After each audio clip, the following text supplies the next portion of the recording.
Good day, everybody. Today I wanted to do a little video tutorial for you on a project that I used to do all the time with my students when I was teaching elementary school art, and that is paper sculpture. The reason I wanted to do this project with you guys is because this is a super easy project that you can do at home with very minimal materials. All you need is paper, which I have here today. I have just some white printer size paper, 8.5 by 11.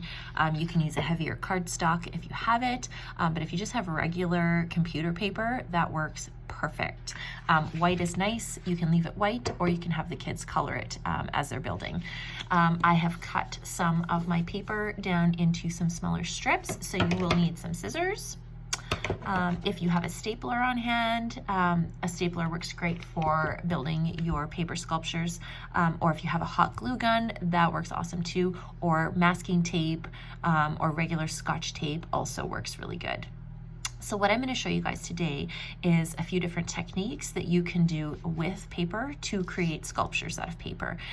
So I think a lot of times we tend to think paper, it's flat, it's two-dimensional, and we have to keep it that way. But there's a lot you can do with paper to really expand kids' creativity and get them to start thinking in three-dimensional forms. So we're going to manipulate this paper in a few different ways to create some elements that we can then incorporate into a sculpture. So the first thing I'm going to do is show you a couple techniques with some of these longer strips that I have cut.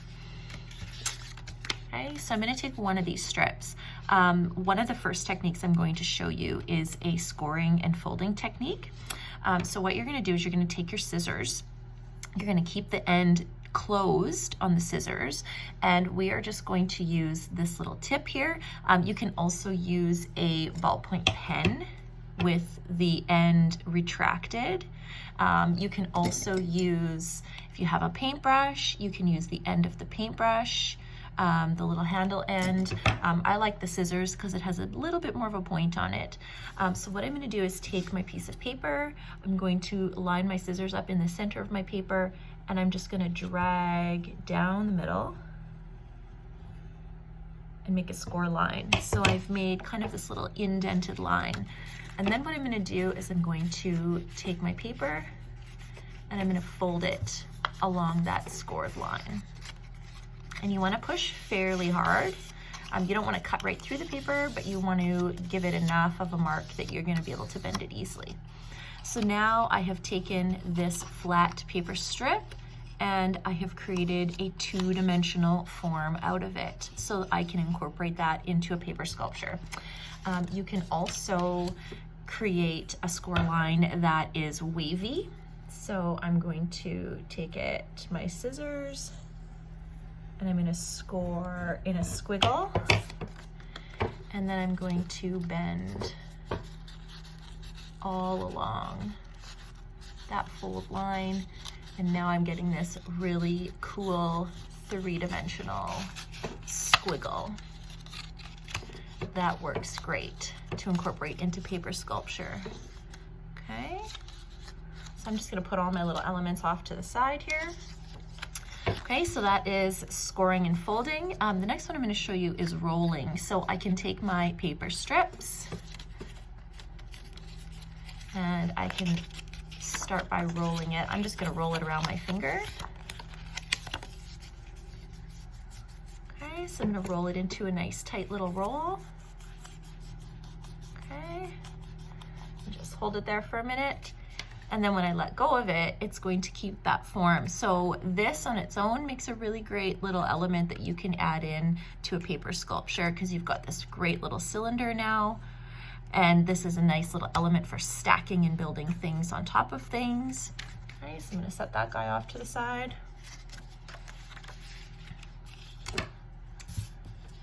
Okay, the next one, I'm going to take my scissors. First, I'm going to roll this one up, just like I did the last one. Roll it into a nice tight little cylinder. Okay, so it keeps its shape really good.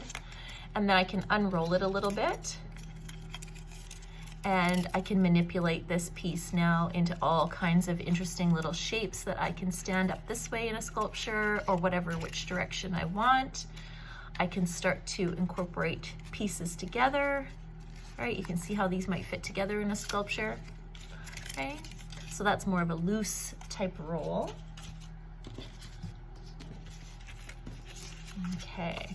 So this is a fun technique that I like. So this includes, this is more of a folding cutting technique. So what we're gonna do is I'm gonna take one of these medium strips that I've cut, and I'm gonna take my scissors and I'm gonna cut a fringe. So I'm gonna snip, but I'm gonna leave some space at the end because I don't wanna cut right off the end here. So I'm just gonna make a whole bunch of small little cuts right close together. You can see how that's making a really nice little fringe. I'm going to continue all the way along my paper.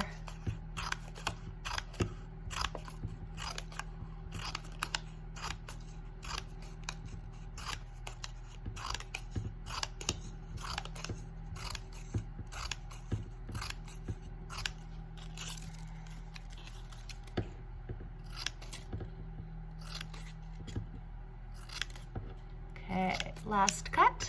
All right, so there's my fringe. Now I can do all kinds of things with this piece now. So I have this nice little band here that I can use to attach, but I can take this piece now and I can roll it like so, use a little tape to secure it. Okay, I can take this fringe, and if I really want to kind of expand the volume on this fringe, all I'm gonna do is I'm going to take my hand and I'm gonna scrunch it, okay? So I'm just gonna scrunch it in a couple different directions.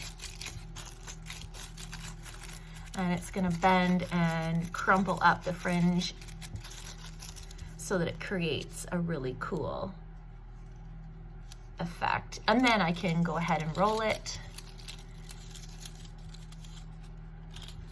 okay, to create this cool little piece. I could leave it flat like that and attach it to my sculpture just as it is. Okay. I can add it onto some of my other pieces that I've already created. So the possibilities are endless. Okay, so there's another one. Okay, the next one I'm going to show you is a folding technique.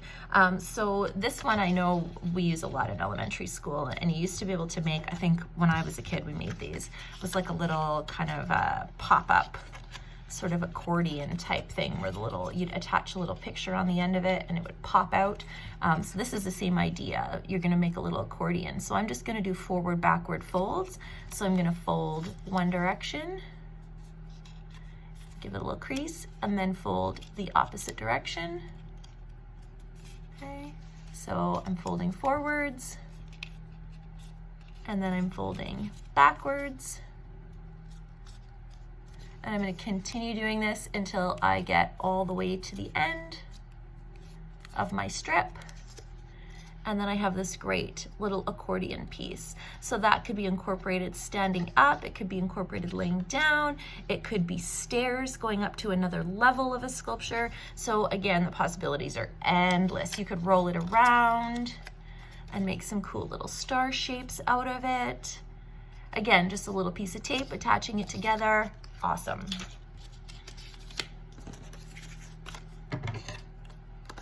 Okay, I'm gonna do a little wavy fringe one here too. So you can cut your lines with some wiggles in them.